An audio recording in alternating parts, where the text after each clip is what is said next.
John Harbaugh and Eric DeCosta both spoke at the 2024 NFL Scouting Combine, and they dropped some hints and some clues about what the Ravens' 2024 offseason plans could look like. All that and more coming up next on this episode of Locked On Ravens. You are Locked On Ravens, your daily Baltimore Ravens podcast, part of the Locked On Podcast Network, your team every day.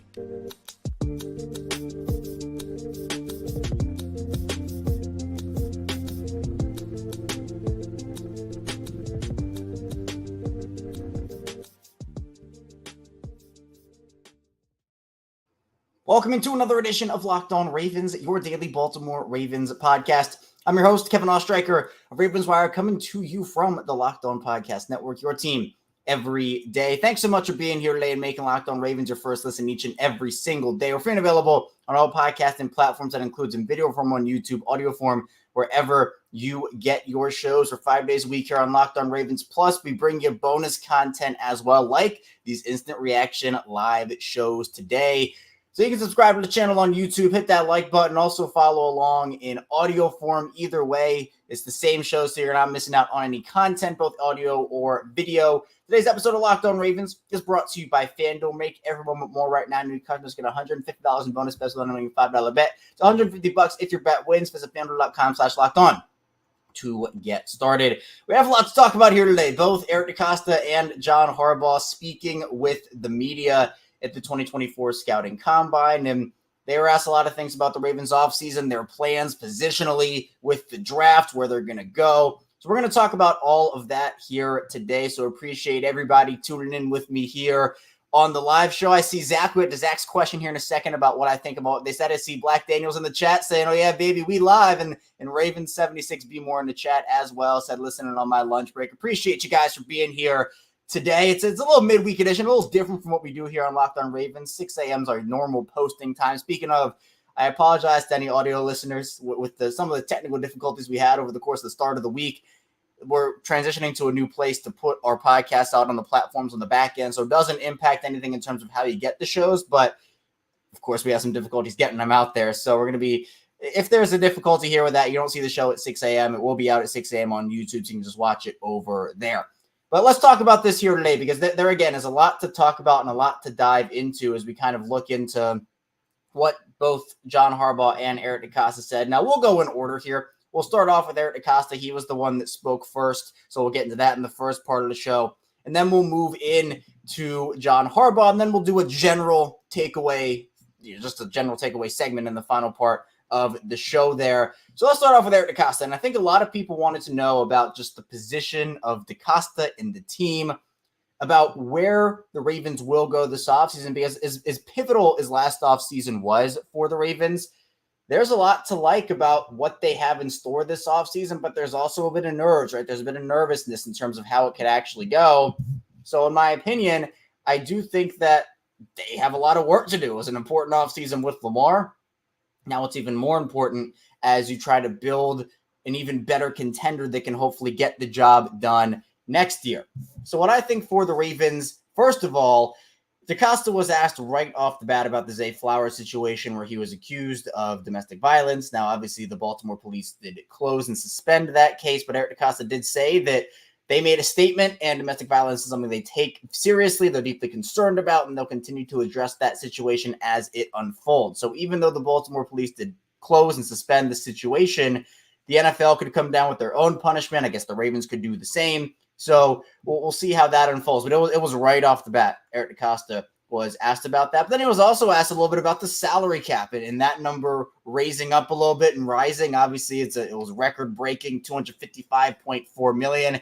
He said it was nice to see that number, but it doesn't mean they're just going to open up and go shopping. And he said that's not the Ravens way. And I've kind of talked about this on the show before, so if you're an everyday, you know exactly what I'm talking about here, where for the Ravens, they don't just dive headfirst into free agency, right? They like to kind of take a step back, evaluate the market. They love to get their own guys under contract, but they don't just dive in and give out $50 million contracts like that. They see how markets develop and then kind of swoop in at the last second and snatch up some guys who maybe their markets didn't develop the way they wanted to, or there was some hiccup and something happened. So I wouldn't expect a ton of splash moves on day one of free agency, but I think over the course of time, we will see things added in there. But he said the buffer of having that extra cap space does give them a little more wiggle room and flexibility. And, you know, you can even talk about, he said, what the caps maybe in 2025 will be, 2026 will be. So it didn't just help the Ravens. Obviously, it helped out every single team. But in my opinion, I think it's a nice buffer to have 100%. Now, he also talked about re-signing Nelson Aguilar, said that he brings a lot to the table as a player and also as a leader. So on and off the field, that impact is huge, Eric DeCosta talked about. And just being a leader in there. It's also important for them to just have wide receivers.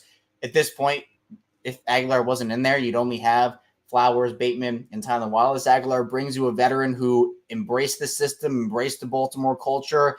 His stats won't blow you away, but I think for his impact, it was a really solid deal. Again, the reports on that 1 year, $3.75 million. Now with Justin Madubuike, this is a big one for a lot of people, and I know a lot of people are probably excited about it. Eric DeCosta did say they're working on getting an extension done with Justin Madubuike, getting a deal done with him. But at the same time, we do have to understand that might not come to fruition immediately. And the NFL deadline for franchise tags is going to be, I believe it's next Tuesday, so a week from today. So we're going to see how it ends up going. But they did say that the franchise tag probably going to go on Justin Madubuike if an extension is not reached. So Madubuike staying in Baltimore, right there. There's no doubt about it at this point. So in my opinion, I think that what Baltimore has, it's going to be important for him, right? To see what's going on in terms of, does that extension actually happen? Or is there a way for them to almost go in there and get that cap hit out? Because essentially what I'm talking about is with that franchise tag number, it's a $22.1 million number, right? That's the franchise tag number for defensive linemen this year. If Madubuike and the Ravens don't reach an extension, that's the number that ends up being Madubuike's cap hit. It's a 1 year fully guaranteed contract, and he doesn't necessarily have to sign that to have that cap number be on it. You know, I did the research on it, and it's well known, obviously, that you don't have to sign the franchise tag to have that cap number be applied to the team you're signing it with. So, Madubuike, if an extension is reached, that's one of the biggest ways the Ravens can clear up cap space, because one way or another, Madubuike is staying in Baltimore, right? Eric DeCosta made that pretty clear during his press conference. But the difference is going to be if you can sign Madubuike to an extension. If you tag him, then sign him to an extension, that $22.1 million goes off of your books. And I assume that deal is going to be backloaded. So what that would mean is that for the Ravens, they could make that base salary really low in year one. We talked about this with Brian McFarland yesterday, Ravens salary cap. He's a salary cap guru on the Ravens. So I do think that with Baltimore, you can do that and give yourself a lot more wiggle room while still retaining one of your best defensive players in Justin Madubuike. DeCosta also said he was happy about Odafe Owe and his game this year. Talked about how sacks are and everything. They said that people get caught up in the number of sacks a lot more than maybe just pressures or disruptions or things like that. So he's also been injured for, he was injured last year. So we also talked about that as well. Now, another area was the running back room. DeCosta said, well, we need more than 2 running backs. So I think you'll see us make a couple acquisitions along the way.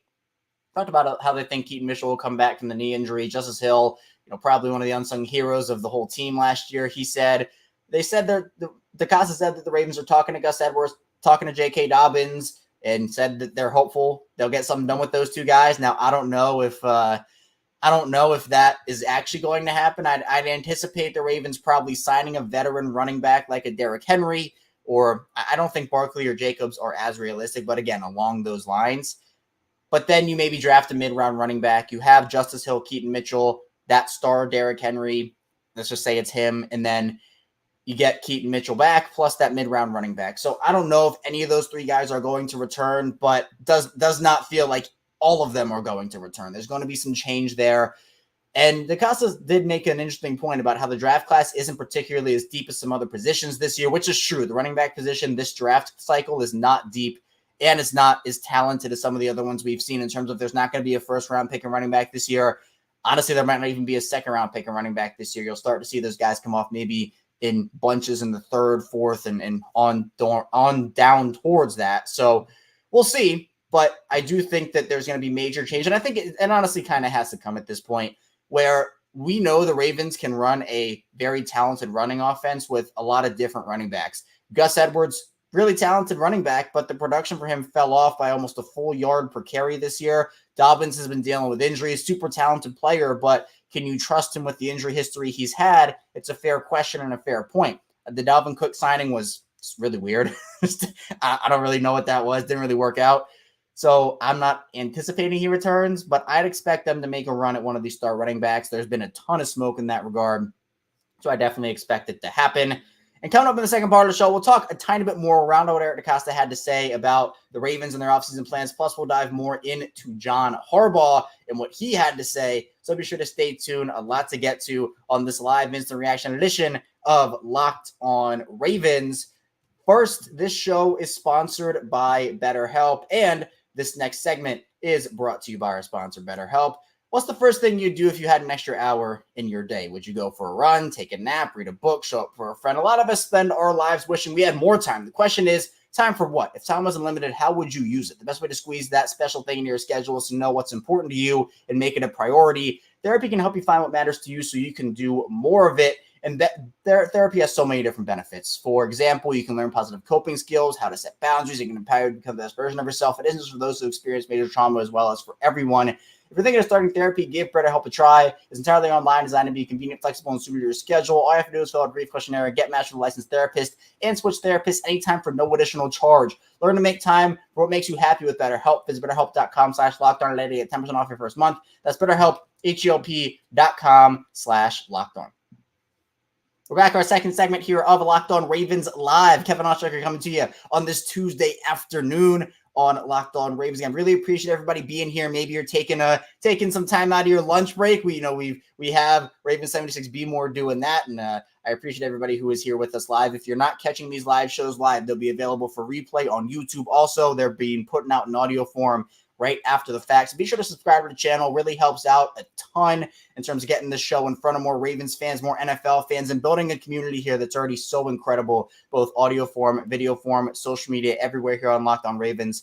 It blows me away the support each and every day. So thank you for that. But let's get back into Eric DeCosta and what he had to say about the Ravens. Now, he talked about the wide receiver room, said it's a critical position for him and that it supports that. And I think as we've kind of seen NFL offenses evolve, the wide receiver position has become more of a premium position throughout the league, where the league is going and trending more towards being these air raid pass offenses. Now, the Ravens, obviously, they do their bread and butter in the run game, but we have seen them try to evolve the area of the passing game, obviously bringing in Todd Monken and what he's been able to do. But he said having depth at the position is critical, and the Ravens saw that this year.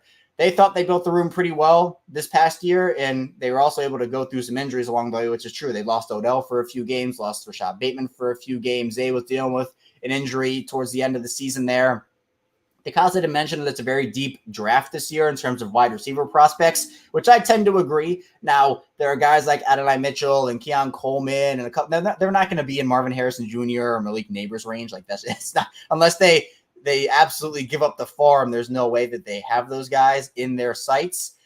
But maybe they go out there and make a big move for a wide receiver. I don't know. And both DeCosta and John Harbaugh talked about Odell in terms of they've been talking and, there's a chance he comes back. I don't know how realistic that is. I feel like going into the offseason after the AFC Championship game, like very early on in terms of my early offseason projections, I was thinking they'll probably go with one of Aguilar or Beckham and then let the other one walk and then try to bring in maybe 8, because you have 4 wide receivers right now. And if you're an everydayer, my stance on wide receivers in the roster.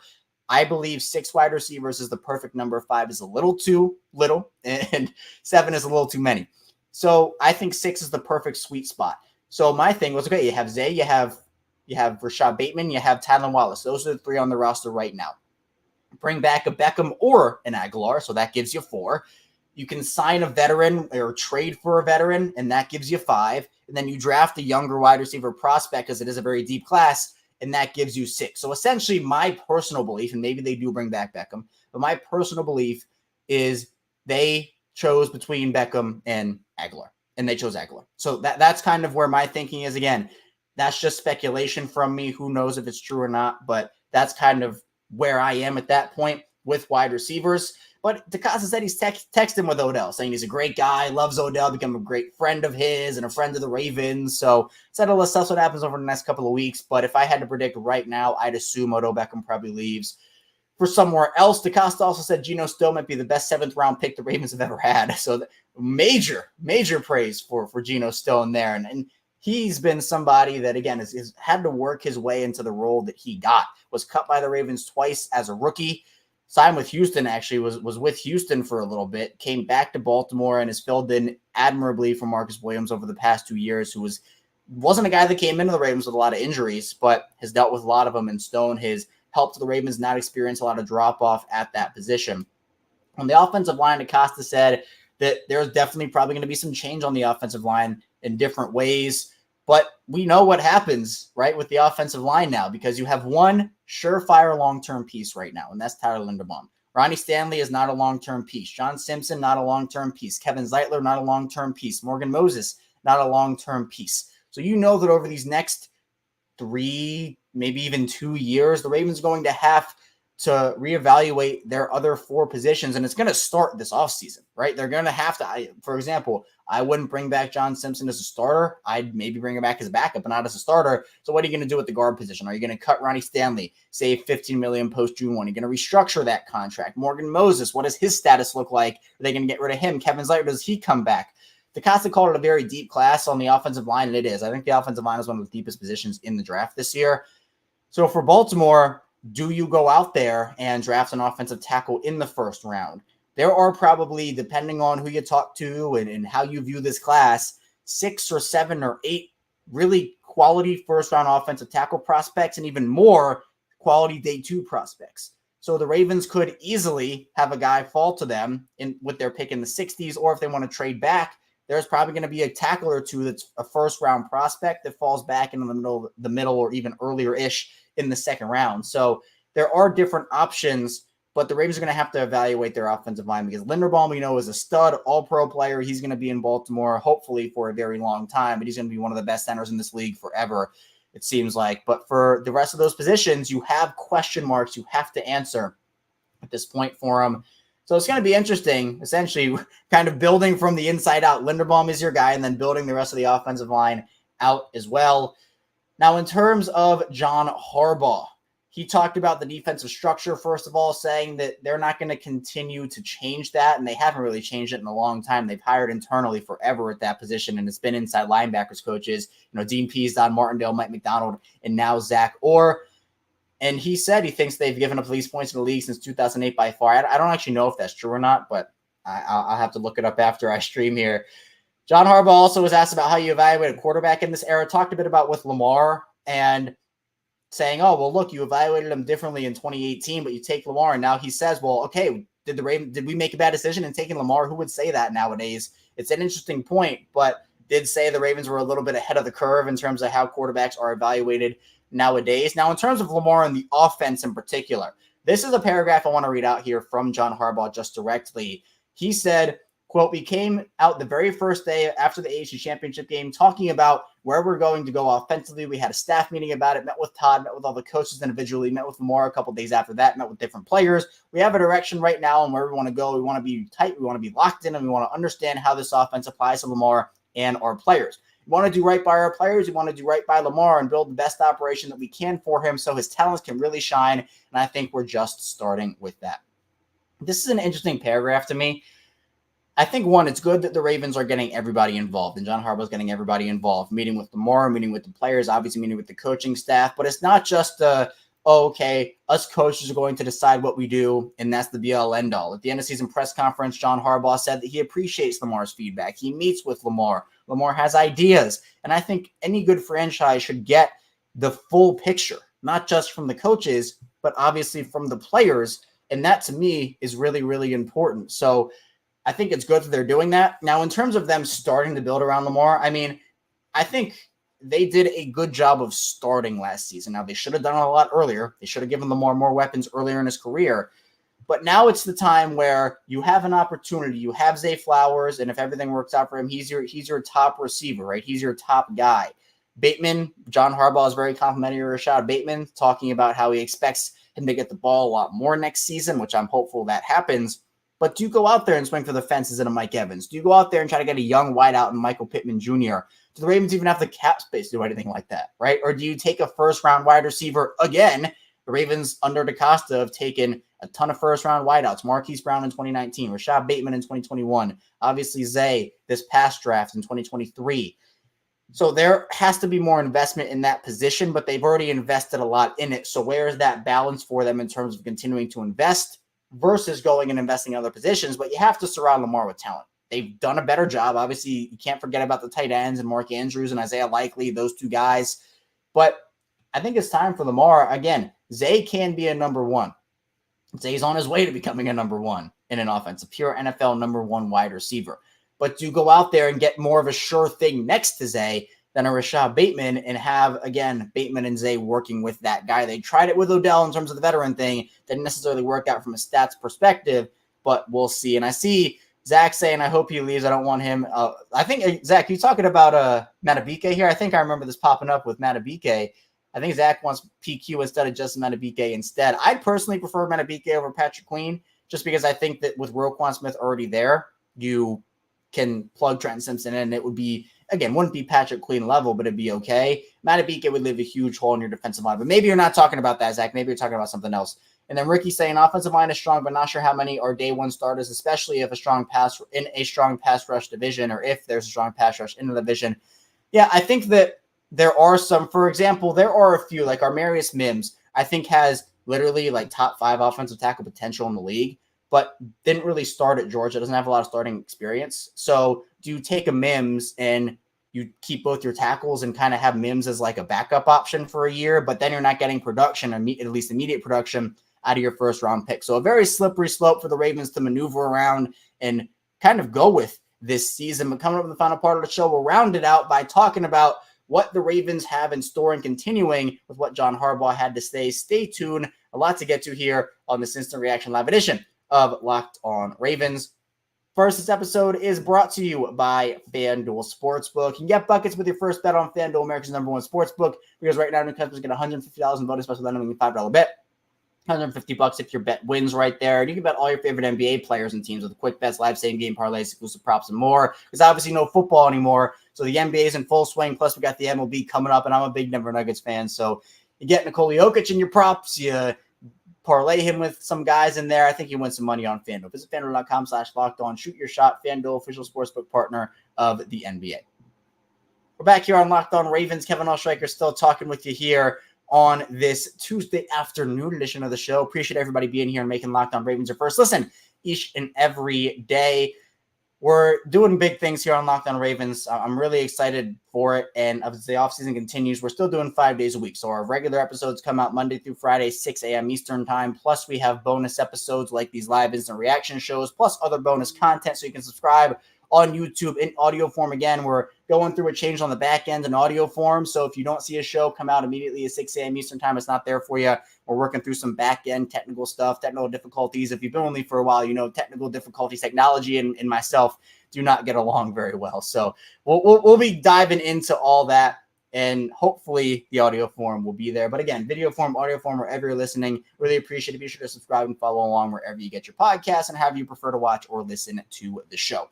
Let's find out what John Harbaugh had to say here, and then we'll get into the remaining comments, plus just general takeaways as well. John Harbaugh also talked about Odell Beckham and said, he said, you never know. I got my fingers crossed. We'll see. Those are the kind of things that answer themselves in time. Again, I don't think he'll be back. He was a great veteran presence for him. The stats, won't wow anybody, but there is context to those stats. So in my opinion, I think that he was solid for him, but wasn't necessarily worth $18 million with 15 guaranteed on that as well. And John Harbaugh also talked about the offensive line, said you went in the trenches first, and we've got some question marks on our offensive line. So there's going to be some rebuilding that's going to have to be done in there. It's probably going to be the most important thing we do on offense. And I 100% agree with this. It starts on the offensive line, right? It 100% starts on the offensive line. For what you need as an organization, this thing for the Ravens is going to have to come down to how they build from the trenches. Because in my opinion, if you don't build from the trenches properly, if you don't build from the trenches correctly, you can't do as much as you want to on the offensive side of the ball, right? You can't do it, because if you're not getting blocked for in the running game, you can make guys miss, right? That whole thing can happen. But what happens when guy can't block well, you get stopped in the offensive backfield? For Lamar Jackson, right? He's dropping back to pass. He wants to stay in the pocket and, do his thing and nice guys up from that way. We know Lamar can roll out. We know Lamar can do his thing as a running quarterback and this, that, and the other, but he also can dice guys up from the pocket. But what if his offensive line can't block? What if they can't give him enough time to go through his reads, go through his progressions and do that? You have to be able to do that. And I think with the conversation with a guy like Ronnie Stanley at this point where we saw the drop off, in my opinion, you cannot win in the NFL by rotating tackles. We know what the Ravens did in terms of rotating and having Stanley come out and McCary come in and Moses come out and Falele come in. I believe that, in my opinion, you cannot do that and win a Super Bowl. I just think you have to have studs there that can play the whole season, not have to worry about this, that, and the other. So in my opinion, I think that Baltimore has to either feel confident enough that you can get through a full season with Ronnie Stanley and Morgan Moses is your two guys and not rotate them like that, or you have to cut bait and you have to reset. And the issue is, well, Ronnie Stanley still, even though he's not the Ronnie Stanley we once knew, he's not the worst offensive lineman in the league. So if you move on from Ronnie Stanley, you have to replace him with somebody that is either at the level or ideally a lot better than how he's performed. But where do you get that guy? Is that in the draft? Is that in free agency? Do you trade for a guy? So there are those important questions they have to answer. Plus, you have to talk about the guards as well, where Kevin Zeitler has been Mr. Consistent since coming into the Ravens, but he's getting up there in age. The Ravens want to go younger with more athleticism. Do you trust Ben Cleveland in that spot? Do you put Cleveland at left guard? Do you put Andrew Voorhees there, who's been a forgotten man, but was NFL ready before tearing his ACL at the Combine? There are all those questions you have to answer. So in my opinion, my takeaways from this whole thing, I put them out on social media here on Twitter. I think my biggest takeaway in general is that for Baltimore, Justin Madubuike is staying, right? I know that was never really in question. I think that everybody kind of assumes that, but Eric DeCosta laid it out on the line there that said, look, Madubuike is staying in Baltimore. Well, didn't necessarily say it like that, but he said they're working on an extension and there's going to be a franchise tag probably if it does not go that way, which is 100% the right decision for the team. I think there's going to be some change as well, right? Change in the running back room, change on the offensive line, wide receivers as well. We can see a couple new guys added there.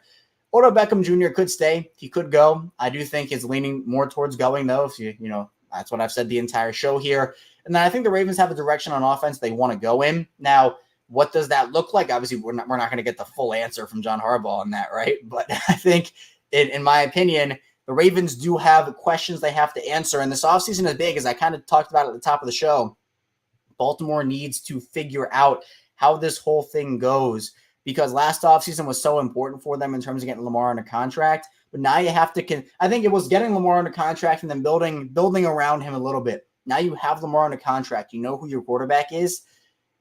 Build around him. Make sure you build around him and make sure you understand what you need to build around him. The Ravens have a direction. We'll see if that direction is the right one or not. But whether it's free agency or the draft, the Ravens are going to have to make some additions here as we go. And Zach said he was talking about Justin Madubuike. He said Patrick Queen is a lot better than Justin. And Ricky Evans saying both decided the ball out last year of the contract. Of course, yeah, right. That's how it goes, isn't it? You kind of work your way up, and then contract years a ball out. And the Ravens tried to get something done with Madubuike. That came out where the Ravens tried to get something done with Madubuike, but Madubuike decided to bet on himself. And he's going to earn probably upwards of $100 million here, because with the salary cap going up, that means contracts are going to go up in general in terms of total value, average annual value, because now teams have an extra $30 million to play with based off of where 2023 was, and an extra anywhere from 10 to 5 million or 5 to 10, depending on what projections teams were using. So it's going to be interesting. And Zach's saying he's not a big fan of Ronnie Stanley here. And I get it. I understand his performance has fallen off considering where he was, and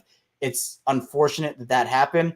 But in my opinion, you need to make sure you have a contingency plan there, right? That plan is probably not on the roster. I think you want to have Patrick McCary as your super sixth offensive lineman where he can fill in any 5 positions and not have him playing rotational snaps like that. Plus, McCary has injury issues of his own when he plays full snaps like that. And then Morgan Moses on the other side of the tackle spectrum there. I think that for him, his deal's a bargain at 3 years, $15 million, but he's not a long-term answer. And do you just want to try to get a first rounder in there that's more NFL ready as well? And so Darian Smith coming in with a comment. I'm worried about corner. Pepe and Jalen Armour Davis haven't developed. I'm pretty sure he could beat them out. I agree with you. Corner's huge for me. Honestly, if I had a pick of where I'd want the Ravens to go, I know a lot of people are talking about offensive line, wide receiver. Do they go edge? I'd pick a corner because Brandon Stevens is not under contract next year. I mean, I'd hope he's part of their future. But Marlon is interesting. Still a really good corner, but again, he's getting up there in age. He's only, I think, 27, if I'm not mistaken. So it's not like he's 32 or something. But you have to have somebody else next to Marlon. Plus, who knows if Marlon's going to be on the team after he's able to be cut, which I think is after next year, which I personally wouldn't do. But I think if you take a corner in the first round, this is a deep corner class. Like, I think you can get a guy, a really quality starter in the first or second round here. So in my opinion, that's another area, because I think a lot of the talk is, oh, well, how can they build up the offense with running back and wide receiver and offensive line? But it's almost like you have to worry about a little bit, oh, well, corner, and what happens with Patrick Queen and the secondary with Geno Stone as well. And do they re-sign him Madubuike to an extension, or is that going to look like a franchise tag? So both offensively and defensively, a lot of questions to answer for the Ravens. That's all I have for you here today, though, on this live edition of Locked On Ravens. Thanks so much for tuning in. We'll be right back here tomorrow with our normal 6 a.m. episode, talking more Ravens, getting into a little more about what Eric DeCosta and John Harbaugh had to say and the hints they dropped. So be sure to stay tuned. I'll see you right back here tomorrow on Locked On Ravens.